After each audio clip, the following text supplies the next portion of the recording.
Hola, ¿qué tal? Hoy día les voy a explicar un poco sobre el catéter venoso central. Sabemos que las indicaciones para su colocación es básicamente para una monitorización hemodinámica a través de la medición del PVC, el cual debe ser de 8 a 12 en condiciones normales. También se coloca el CVC cuando tenemos malos accesos venosos periféricos, pacientes que tienen múltiples punciones, y también cuando vamos a requerir administrar múltiples infusiones, ¿no?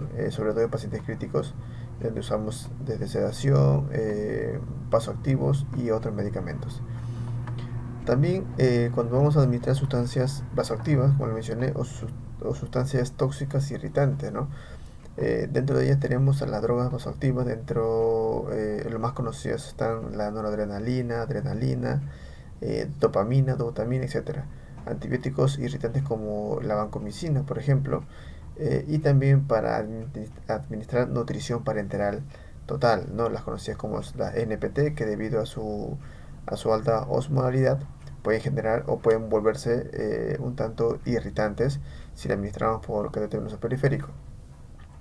¿Ok? Y medicamentos usados en la quimioterapia, ¿no? Que también son tóxicos y también son irritantes. Y finalmente, para procedimientos radiológicos y terapéuticos, eh, bueno, para llegar hasta la circulación pulmonar, ¿no? En el caso de usar en circuito extracorpóreo y la instalación de una sonda de marcapaso, ¿no?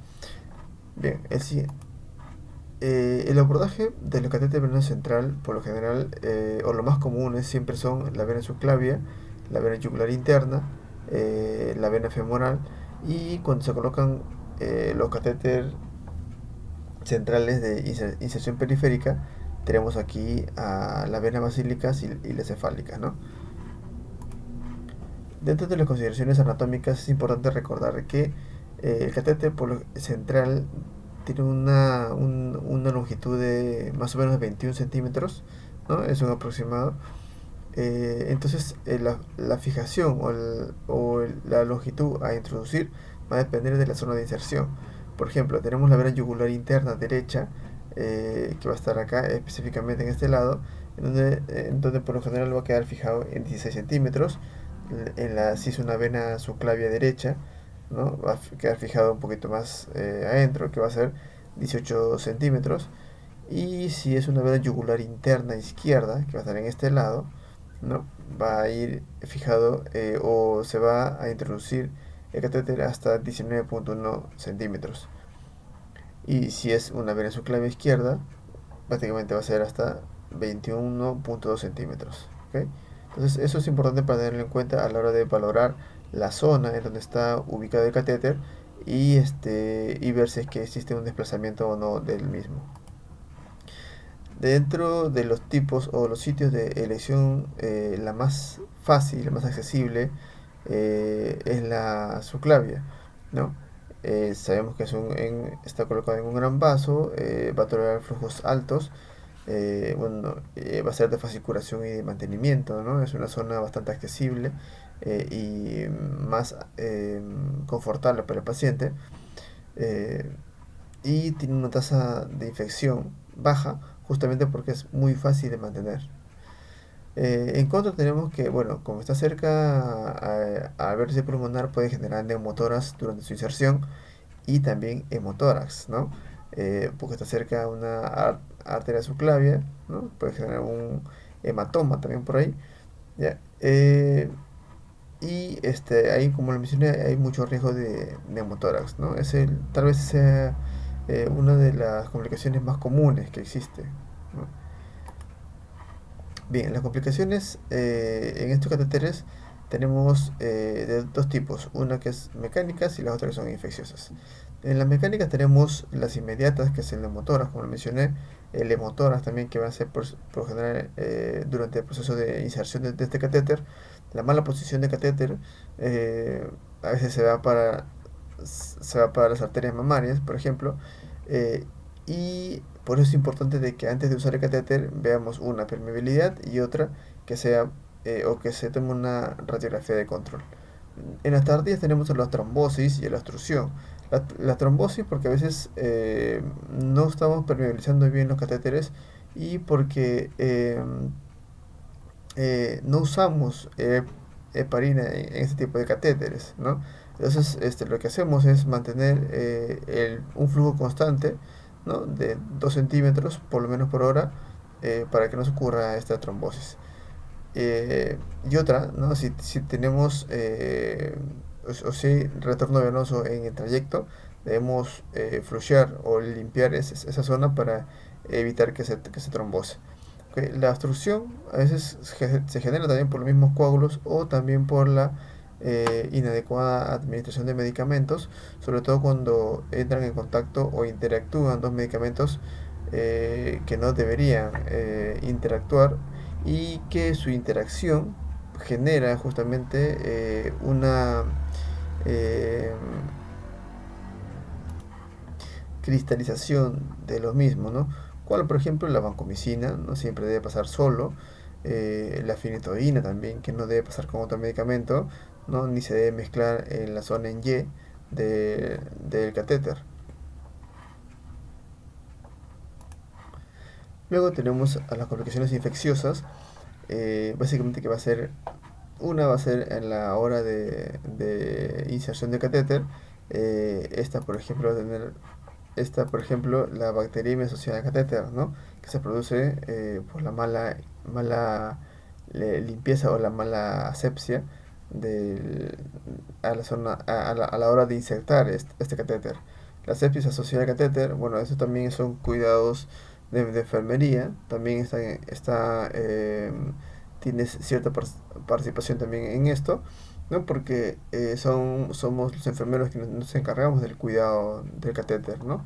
Y somos los que estamos constantemente manipulando este catéter y por ende es necesario usar guantes estériles de preferencia y el lavado de manos, ¿no? Y la flebitis, bueno, a veces generado por los medicamentos o a veces porque existe una zona infectada, sobre todo en la zona de inserción. Por ejemplo, aquí tenemos un catéter de 2 lúmenes, es un paciente pediátrico, y esta es una yugular interna. Vemos lo difícil que es curar incluso a este paciente, ¿no? A esta zona de inserción.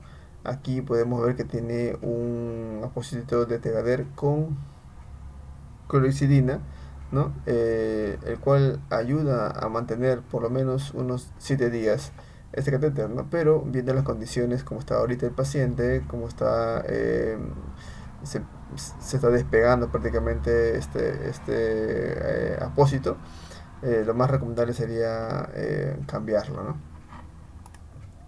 Aquí, por ejemplo, tenemos un sitio de inserción subclavio, donde podemos ver, bueno, que es más cómodo para hacer la curación. Bueno, aquí podemos ver que hay restos sanguíneos y cuando ocurre esto debemos valorar, ¿no? Tal vez el punto de inserción está sangrante y deberíamos cambiar porque esos restos se vuelven al final en un caldo de cultivo para las bacterias, ¿no? Los cuales pueden generar una infección, ¿no? O una bacteriemia posteriormente. ¿Ya? Y bueno, en cuanto al uso de los lúmenes, sabemos que tienes 3 lúmenes, ¿no? Desde el lumen medial, el lumen distal y el lumen proximal.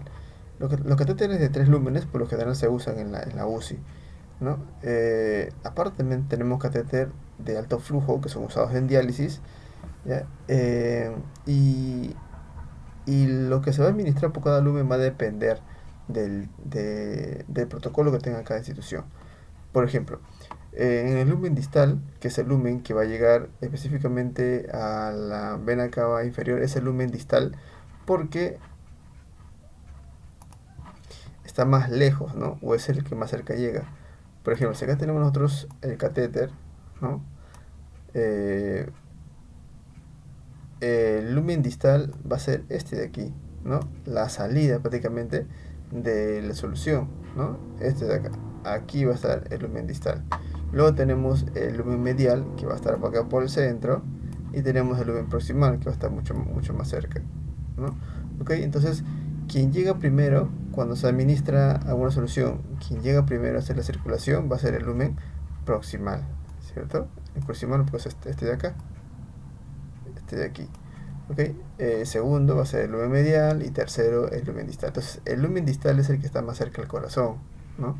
Entonces, por ese motivo, como está prácticamente la vena cava superior, eh, ahí es donde tenemos que medir nosotros la presión venosa central, ¿no? Eh, por el lumen distal también se pueden administrar fluidos, también medicación, que es lo que hacemos en la UCI. Y por el lumen medial administramos todo lo que tenga que ver con sedación, ¿no? Desde midazolam, fentanilo, becuronio, rocuronio, ¿no? Todos ellos. ¿Ya? Y en el lumen proximal se usa por lo general para medicamentos vasoactivos, ¿no? Desde noradrenalina, dopamina, ¿no? Todos ellos. Entonces, aquí, si bien cierto, dice extracción de sangre, pero no podríamos extraer sangre si estamos administrando acá vasoactivos, ¿no? ¿Por qué? Porque sabemos que las dosis son en micras, entonces el solo hecho de suspender nada más por un tiempo, ¿no?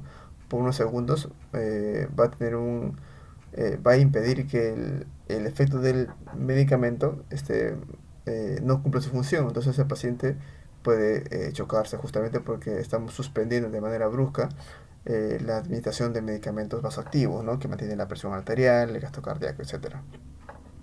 ¿Ok?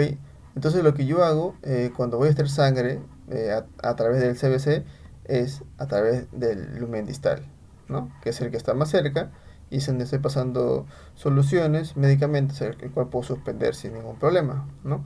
Lo importante de esto, y si bien cierto hay un riesgo de que se genere un coágulo y una obstrucción, es permeabilizar bien toda esta zona, ¿ok? El lumen medial, bueno, aquí también consideran que se le administra NPT, pero como les mencioné, cada institución tiene su protocolo. De preferencia, colocamos otro CBC, muy aparte, ¿no?